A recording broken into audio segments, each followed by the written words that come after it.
Nancy Drew, Legend of the Crystal Skull is a pretty popular game. It's not my favorite, but I think it's pretty solid. There are a lot of things it does well, especially the atmosphere. This is a satisfyingly spooky game. It starts with a warning that you should play in the dark. Yeah, play in a dark room, no lights, draw the shades if you have to. I think that's kind of a cheesy way to start the game. But the game is fairly dark, even in the Bess areas, which are relatively well lit. If the game had a brightness setting, I would turn it all the way up. The game does introduce a windowed setting. You can play the game in a window for the first time, and that is a good option. I'm glad they added that to the series. The story is that Nancy is in New Orleans. She is with her friend Bess Marvin. Nancy is taking a brief detour to visit Henry Bolet, whose great uncle, Dr. Bruno Bolet, recently died. The opening scene of this game is good. Nancy walks up to a creepy house during a thunderstorm, and there's a slight blur at the start that doesn't normally happen when Nancy moves. It's different and it feels off-putting. You click on the right door to open it. Nancy sees footprints on the ground, and you get another one of those motion blurs. If you pause the game at the right moment, you can see two staircases on screen at the same time. It's just a subtle way of showing things are weird here. Nancy sees Mr. Skeleton Man, who slowly turns around to face her. The lights go out, and Skeleton Man pops up inches away from Nancy. That's creepy! Nancy jumps backwards after that jump scare, and he casually knocks her unconscious with some kind of powder. That is a solid way to start the game. A skeleton monster attacks Nancy for real. Unlike other games I could mention, it's not just a fake out, it actually happened. The creepiness continues, with Renee ordering you to drink weird green stuff as lightning flashes. It doesn't matter if you say yes or no, the same thing happens. Henry tells Renee to stop as she puts the glass down and turns on the light. Renee explains they found Nancy unconscious and the electricity went out. She thinks Nancy should call the police about Skeleton Man. When Henry says no, Renee is visibly disappointed. And I have to say, the animation in this game is really good. I think it's a step up from the previous game. Renee doesn't move much, but you can always tell what her emotions are. That's nice. I also like the animation of Henry spinning around in his chair. It is neat looking. Nancy gets up. She can talk to Henry here. Henry's a good character. Fans seem to really like him. He's got a cool looking design. It's too bad we can't get a good look at his arm tattoo or the glove on his right hand. Henry explains his parents died when he was young. He was raised by Dr. Bolet, who never cared much about him. They didn't spend much time together. Now Henry's the executor of his estate, which is a nightmare because there are almost no records of anything. You can explore the foyer where Nancy was attacked. There's a puzzle on the coffee table. This is a decent puzzle, but it's super hard on senior mode. It's almost like you have to do the junior mode variation first just to understand how to solve the puzzle. There's a block that you can move up, down, left, and right. It can push blocks one spot, and it can push marbles all the way across the board. Your goal is to move marbles and blocks in a specific order in order to block the lasers. That way you can reach the exit in the lower right for a glass eyeball. You have to collect 25 glass eyeballs in this game. Nancy will start collecting them now before she knows she needs them. It's creepy that she's carrying a dead man's eyeballs around without knowing why. I think the eyeball hunt is okay, but 25 of them is a little too much. The worst is when you're missing one or two of the eyeballs and you don't know which ones. There's nothing to indicate which eyeballs you missed, so you're forced to go through every single location of the game in hopes of finding a missing eyeball by pure chance. The ones that are hardest for me are the one in the trophy by Henry and the one in the 40 Winks mausoleum in the model cemetery. Coming across those is mostly a matter of chance. It's easy to forget them. Same with the one in the drawer in Dr. Bolet's room, although it's kind of easier to find that one since there's nothing else in his room. The model cemetery is kind of creepy. I'm glad it's there. It serves as a very useful map for the gravestone hunt. Navigating the cemetery can be tough, because you're usually going on roads at angles instead of going directly up, down, and left or whatever. It is really cool to see Nancy's shadow on the paths in the cemetery. I like that. The model of the Bole mausoleum has the first major puzzle of the game. It matches a rubbing that skeleton man dropped on the ground here. You go to the mausoleum, and Nancy sees she needs paper to take a rubbing, along with some charcoal, which is in the fireplace. You get the paper from Renee, who's a friendly enough person, although she openly dislikes Henry. She's also got a weird, creepy edge to her. She's planting things, secret things, that connect her to the powers of this universe, and she has seen the skeleton man of death before. Creepy. She gives you the key to her room, where she has blank paper. She also has candy bars. She tells you to get one for her and yourself. That's nice. It's hard to suspect someone as the culprit when they give you free candy. Going upstairs is a little strange. The angles of the staircase are just plain odd. It adds to the creepiness of the house. Renee's room is pretty creepy too. There are strange symbols written on the wall. When you look at them, lightning flashes and a creepy doll appears on the rocking chair. The doll using the rocking chair is creepy enough. The fact that it appears out of nowhere makes it even creepier. The non-creepy thing in the room is the nightstand, which is full of candy. There is no way one person can eat that much candy by yourself. You can eat a bunch of the Cocoa Kringle bars, but if you eat too many, there's a scene of Nancy feeling sick. It's funny. In the corner of the room is a trunk, and this is a tough puzzle I don't like. There are 18 buttons, each with a picture design. Each corner of the trunk has a picture made up of 4 designs. You have to match 4 of the designs together to form the pictures. It takes a while to do this puzzle. There's a lot of guessing and remembering. I would improve it by, say, getting rid of the buttons if you've already used it in a design. That would make it simpler. Inside the trunk is a book about hoodoo sounds. If you ask Renee, she says she heard those sounds coming from the other side of the wall. She wrote them down syllable by syllable, decode the sounds to get Baza Lupa Di Mu Ka. Now that you finally have paper, you can take rubbings from the 4 places in front of the Bole mausoleum. You match them with the mausoleum in the model cemetery. The correct answer is birds, bones, snake, and coffin. That opens up the model, which gives you the mausoleum key. Nancy goes there for a very dramatic scene. She sees Henry on his knees, crying loudly. When Henry sees Nancy, he wipes his nose on his sleeve and runs away. I am very disappointed that Nancy can never talk to Henry about this. I really wanted to hear his take on this situation.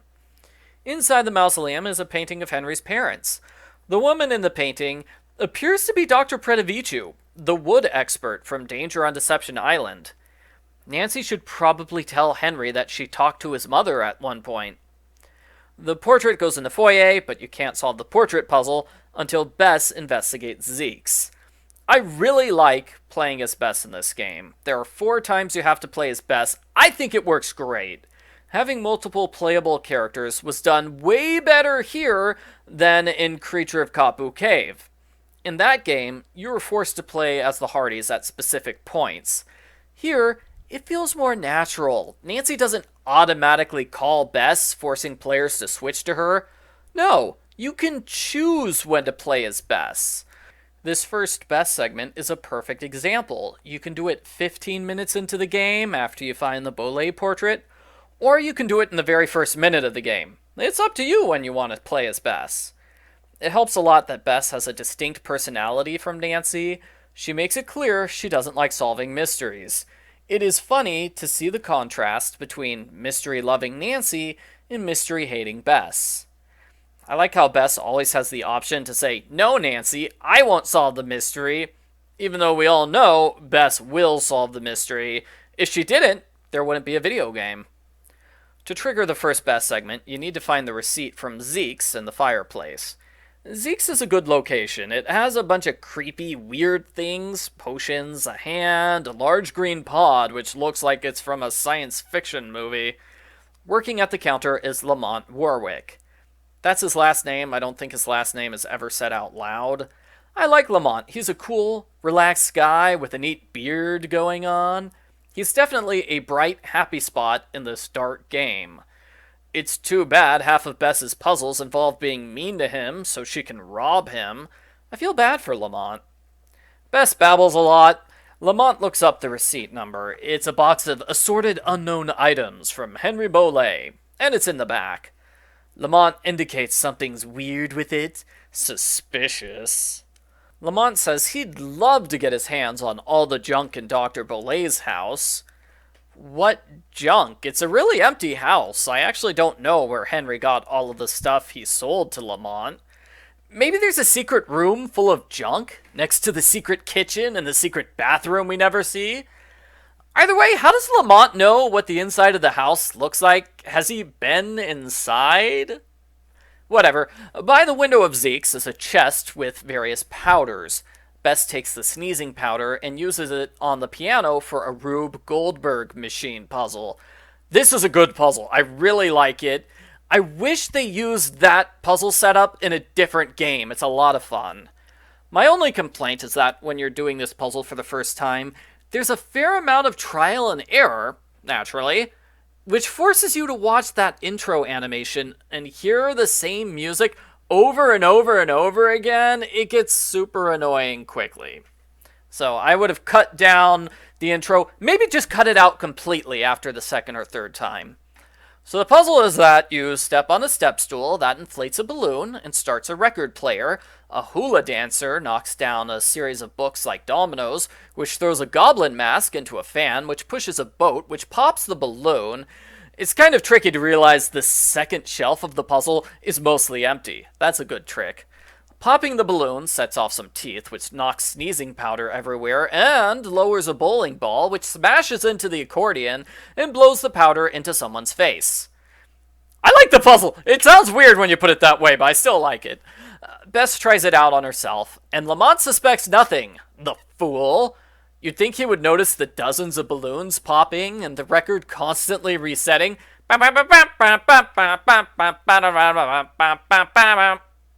Lamont gets a face full of sneezing powder. He tells Bess to get nose spray in the back room. He will keep sneezing until Bess is done. It doesn't matter if it takes her an hour. He will not go into the back room to see what's taking her so long. Bess opens the box from the Bolet house. It has a skeleton man costume, a photo of Iggy the iguana in a pirate costume, an old photograph of Bruno and a dog, and a puzzle. This puzzle is kind of tricky. There's a letter to decode along with the key. The key says Hamlet 1332, and then 3 other lines. I don't know why the word Hamlet is in there. Maybe it's just there to throw people off. Ignore Hamlet. Pay attention to the numbers. So you take letter 1, then 3 letters after that, then 32 letters after that. You do that for all of the letters to get the code Leben und Tod. That unlocks the box holding the crystal skull. It's not obvious the box is skull-shaped because there's a letter that Bess picks up and it blocks most of the box. They should have put the letter on the side of the box. That way you could see that there was a skull inside. The letter's about Dr. Bolet buying a crystal skull. Bess calls Nancy. She reads the entire letter, which is a jerk move. Bess should have pocketed the letter and helped out Lamont right away. When Nancy answers the phone, she's at the staircase. It doesn't matter where she was before. She moves to the staircase to get Bess's call. I don't know what's up with that. Solving Bess's puzzle lets Nancy do 2 things. She can look into Iggy the iguana and Dr. Gilbert Buford. She asks Henry how Dr. Bolet died, and he shows Nancy the death certificate with Dr. Buford's phone number. Henry also shows off his keychain, which has the glass eye Dr. Bolet wore when he had his fatal heart attack. That is really creepy. The glass eyes are creepy enough. Keeping the one that your relative wore when he died is way too much. Nancy calls Dr. Buford. She lies to the receptionist about Dr. Buford. She does a really terrible job of lying. It's very obvious she's making things up. She doesn't even remember her made-up story 1 minute later. Luckily, the receptionist doesn't call her bluff. He tells her that Dr. Buford's at the gumbo stand outside of Zeke's. The gumbo stand is a nice place. The food looks tasty. The man selling gumbo is wearing the same clothes as Shorty, the cook from Secret of Shadow Ranch, which is a neat little reference to that game. If you eat enough food with hot sauce, there's a silly scene of Bess burping fire. Bess is afraid to question Dr. Buford because he could be a killer, but she does a very good job of talking to him. I like Dr. Buford, but he says a couple of flirty things to Bess. I do not like that. I think it's creepy, and I wish he didn't call Bess a pretty young lady multiple times. Dr. Buford was Dr. Bolet's best friend. He showed up at the house just in time to see Dr. Bolet dying of a heart attack. Dr. Bolet was reading a letter when he died. It was probably stolen by Iggy the iguana. Dr. Buford gives an ominous warning about Renee's involvement with hoodoo, and he dismisses the crystal skull as just a fancy paperweight. That is twice Iggy the iguana has come up. He's on a bookshelf in the library, and you can't approach him until you do the first Bess segment. When Nancy goes up to Iggy, he knocks all the books down. Henry forces Nancy to put all the books back into the box so they can fit. Yeah, we had the same basic puzzle in Danger on Deception Island, but it's pretty good. I like it. When you solve the puzzle, Nancy can read a book by Professor Hotchkiss, all about the crystal skulls. You can call Professor Hotchkiss, and she's pretty entertaining. I would say she's more funny and more relevant to the game than she is in Tomb of the Lost Queen. You can also call the cab company, which is pointless, and Ned, who is both supportive and worried that his suggestion to help a grieving classmate has resulted in his girlfriend hoarding glass eyeballs. The bookmark in the book is for the portrait puzzle in the lobby. You arrange the portraits according to what the person is holding. T is toothbrush, B is banana. Who has their official portrait taken with a toothbrush? Dr. Bolet was a dentist, and even he didn't have his portrait taken with a toothbrush. I don't think he had his portrait taken, actually. Solving the puzzle opens up a secret passage to the second floor. When Nancy enters it, she overhears Henry pleading with his girlfriend on the phone. "Come on, Summer, give me a break. I don't have that kind of money. I don't have it yet. I'll get it soon. Please don't break up with me." "Henry, you're not as tough as you pretend to be." There's a peephole on the wall, which is not very useful. Most peepholes are designed to spy on people. This one just looks at a book with an eyeball inside. At the top of the staircase is a locked door. The lock has a picture of a spider web. Each string has a different number of lines attached to it. The spider web is in the fountain in the backyard. You pull the strings in order from 1 to 8. This gives you the key to the attic. There's a lot of stuff in the attic. Maybe too much stuff. They could have moved the gumball machine or the Newton's cradle somewhere else, like the empty bedroom maybe. There's a game of skee-ball, which is fun, but it's a bit too difficult for me. You want to turn all 9 spots into eyeballs in order to get a glass eyeball. There's a cupboard for all the eyeballs you've been collecting. There's a creepy dummy that makes sounds. You enter the ba-za-lu-pa sounds, written on Renee's wall, for a gumball token and the long graveyard search puzzle. The gumball token goes into the gumball machine for an eyeball.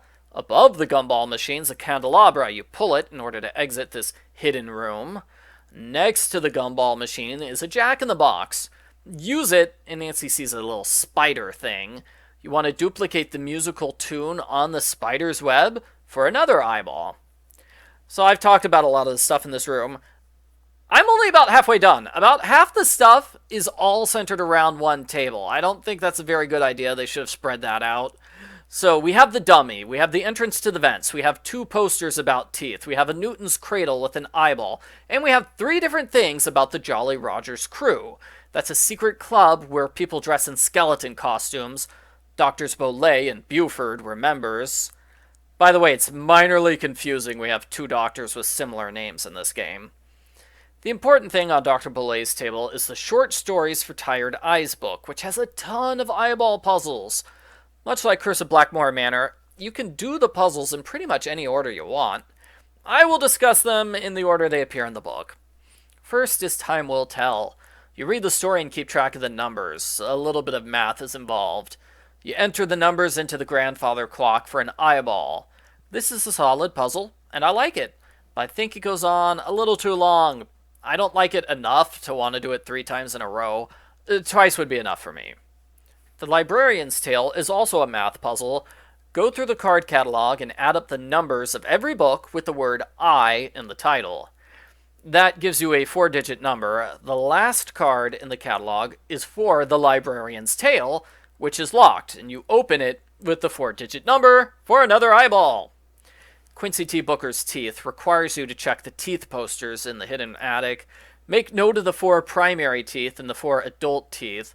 On the bookshelf with teeth-shaped bookends, you pull the books that correspond to the 4 teeth. So, those 3 puzzles I just explained are relatively short, especially if you know what you're doing. Steps in the right direction is a long puzzle, so I'm glad they have a mixture of short and long ones. First, you need to get Dr. Bolet's shovel from Renee. She wants you to get her 5 mushrooms. I have to say, they are weird-looking mushrooms. This challenge is definitely a scavenger hunt. There's nothing to indicate where any of the mushrooms are. You just have to look everywhere and hope to come across them. 2 of them are in dead ends in the graveyard maze. You don't visit those dead ends for anything but those mushrooms. One is by the far curve of the backyard. One is to the right if you walk from the gate to the fountain. The important one is on the far right side of the cemetery, which has a boat and a log. When Nancy gets the mushroom, she's attacked by Bernie the alligator. I think this scene was well done. It is scary, and it does a perfect job of setting up for the culprit capture at the end of the game. Renee apologizes for not warning Nancy about Bernie. I know Renee is the culprit, but I'm still not sure if that was a legitimate accident or a deliberate murder attempt. You take the shovel to Charlie Wicker's grave, which has 15 letters on it. Those are the directions you have to travel: west, north, east, south, and so on. The number of steps you take is on the skeleton hand in the corner. If it holds up 3 fingers, you take 3 steps. If it holds up 2 fingers, you take 2, and so on. Once you take all the steps in the right direction, you find a buried chest with an eyeball inside. When Nancy opens it, she accidentally breaks the shovel in half. Jeez, Nancy, be more careful. The next puzzle is Key to the Statues. Statues are key, which also sets up for the endgame challenge. Dr. Bolet has a special tomb in the backyard with 4 bird statues. If you click on a statue, it changes the feathers on the top of the tomb. It will either push out a feather or pull in a feather. There are audio cues to help, which is nice, but they honestly don't help that much. You're going to have to do a lot of back and forth between the statues and the feathers. I had to take notes to solve this puzzle. Most of these puzzles require you to take notes. It's definitely a game that forces you to solve the puzzles on your own, or just look up the answer on the internet. I'm sure that players who don't enjoy solving puzzles on a separate sheet of paper hated this game. Once you figure out what each statue head does, you try to get the feathers to match the picture in the book. You get a key, which you use on all 4 statues, for eyeballs. I think it's weird that this is the puzzle with the most eyeballs. It would have made more sense to have lots of eyeballs as the reward for one of the longer puzzles, not this relatively short one. To get the eyeball on Henry's keychain, you have to talk to him. Nancy is uncharacteristically manipulative in this conversation. Compare this to the previous game when Nancy needs Lou's snowshoes. He says no, and that's it, the conversation ends. Here, Henry says no. Nancy can't have the eyeball, but that's not it. The conversation doesn't end. She blackmails him until he gives it to her. She must really want that eyeball. She tells Henry she knows he illegally sold things to Lamont. Henry confesses he did it because he needed quick cash for summer. He loves her, but she's unpredictable and greedy for presents. Henry is too scared to disagree with her because he doesn't think any other girl would be willing to date him. Not true, Henry. Don't you know you're always in the top 3 in all the hot Nancy Drew guys lists?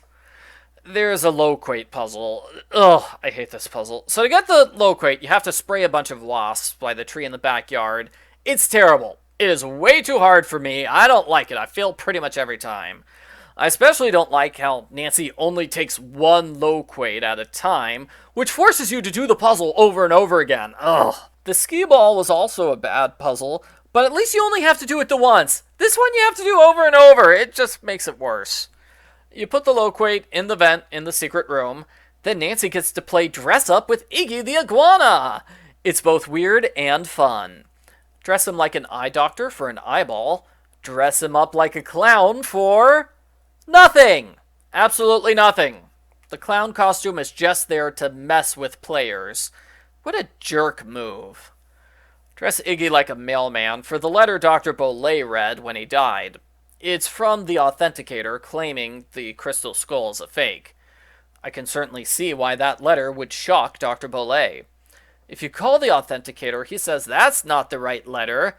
The culprit purposely gave Dr. Bolay the wrong letter. Ooh.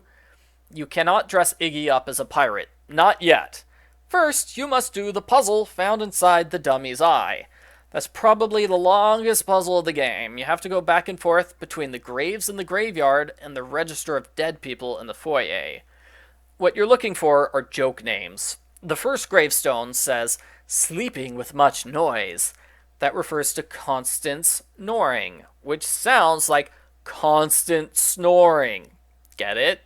So you go to Constance's gravestone, which has another riddle. Keep going from gravestone to gravestone until you're done. Most of the joke names make sense, like Owen Moore and My Remains. The only one I take issue with is Rose Winterspring, which is a bit of a stretch as the answer to Bloom Too Late, Prune Too Early. The last gravestone is the name of Dr. Bolay's childhood dog. Bess saw the picture of the dog in Lamont's back room, so you go back to playing as Bess. Bess apologizes to Lamont for earlier by offering to get him gumbo. He says, avoid the hot sauce. That upsets his stomach. So the puzzle is to purposely put hot sauce on Lamont's food so he goes running to the bathroom. I honestly did not expect potty humor to be a legitimate Nancy Drew puzzle solution. Bess goes to the box that Henry sold. Really? At this point, Bess should steal the entire box. Just take everything. Nancy's probably going to need the crystal skull container at some point, right? Well, the dog's name is Grant. Grant's grave has an eyeball in Iggy's pirate hat. Dress Iggy like a pirate for a treasure chest. The plaque says it opens with the name that starts every Jolly Rogers meeting. Back to Bess! Nancy needs her to infiltrate the top secret meeting, which is cool. I like this segment. Zeke's is now closed. Bess has to break in and steal the Skeleton Man costume. See, I told you Bess should have taken everything in the box. Nancy doesn't tell Bess that the costume belongs to a dead man. That's probably for the best. Bess would probably not go along with the plan if she knew that. The back door to Zeke's has cockroaches on it. Oh, so gross. Use Bess's compact on the lock to see which buttons Lamont presses to open it. You want to press them from the largest fingerprint to the smallest fingerprint. It's the same puzzle as for the library in Nancy Drew Treasure in a Royal Tower. This puzzle tripped me up the first time I played the game. I did not know Bess has a compact in her inventory. You never pick up the compact at any point. Bess starts the game with it. You only see Bess's inventory once, too. That's when you pick up the sneezing powder, so it's really easy to miss the fact that there's a compact in Bess's inventory. I did like the fact that Bess's inventory has a pink purse for a logo. That is cute. I like how Nancy and Bess have different inventories. So you click on the Skeleton Man costume to change into it. An icon shows up on the bar at the top of the screen, indicating Bess is now in disguise. That is the only time in the game where something appears in the top bar. It's totally useless. They should have gotten rid of the top bar completely. The door to Zeke's is labeled as an emergency exit. If you use it earlier, the alarm sounds and there's a funny game over sequence where Bess flirts with a fireman. When you use the emergency exit now, the alarm doesn't sound. I guess it makes sense because Bess entered through that door, but still caught me off guard that you're supposed to use the emergency exit, which is labeled Do Not Use. When you have the costume, you go down the alley and knock on the door. Give the password Scuttled Bones to get inside. It is both funny and in character that Bess can get the password wrong, so she just walks away and comes back pretending to be a different person. The meeting begins with everybody chanting the name Jean Lafitte. Dr. Buford complains about Mardi Gras problems, while Bess hides behind some boxes. Her phone goes off, and the skeleton men attack.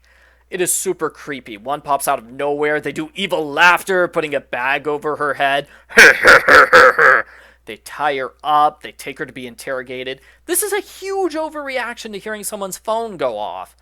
I assume they were going for maximum creep factor in this scene, because it is super creepy. Once Dr. Buford starts talking, Bess puts her foot down. She tells him off, and this is pretty good. I like seeing Bess succeed at being a tough detective. Dr. Buford is clearly afraid of her, and he quickly gives a full confession. The game skips ahead to when Bess recaps everything for Nancy. With his dying breath, Dr. Bolet asks Dr. Buford to hide the picture of Henry's parents in the crypt. That was the first step of the large scavenger hunt Nancy just finished. This explains the skeleton man at the start of the game. Nancy walked in on Dr. Buford as he was trying to get the key from the model cemetery. Dr. Buford claims he doesn't want the crystal skull anymore. Bess worries maybe he wants it more than ever, and now he's going to attack Nancy. Oh no. The phone call is cut off by a flash of lightning. The final section of Dr. Bolet's book is Plentiful Pirates and Nautical Nonsense. It's the same as the Time Will Tell puzzle, except instead of taking notes of numbers, you have to take notes of the directions, up, north, south, left, right, and so on. They tell you how to position all 25 eyeballs in the cabinet. This gives you a large eyeball and a picture. The eyeball goes onto the skeleton hand. Gee, I guess it's a good thing Nancy broke the skeleton shovel by accident.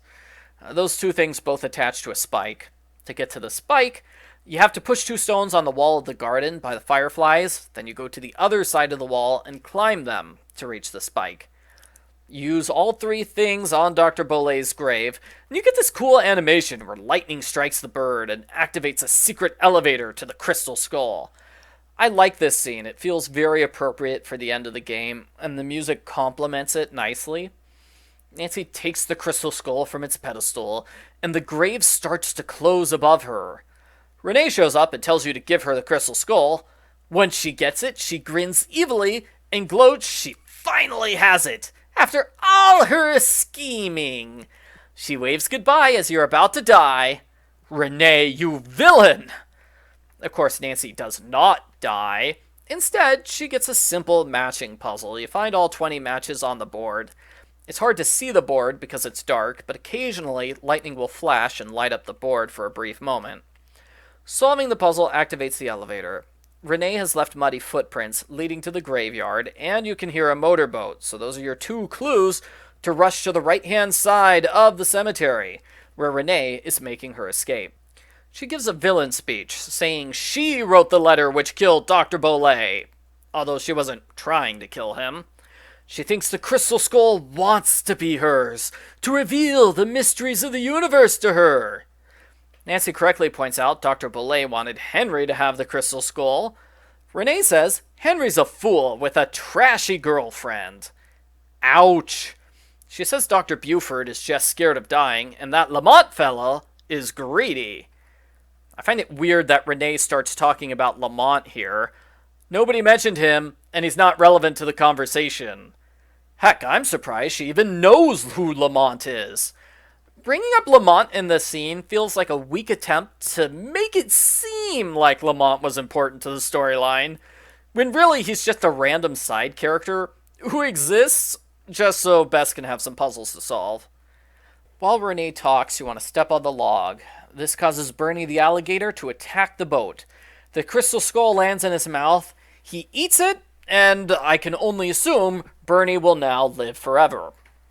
Then we have the ending scenes, which is a series of photographs. Upbeat music plays during the ending. I think this is the first really happy music we've had in the game. The music is really good, but it's also very somber.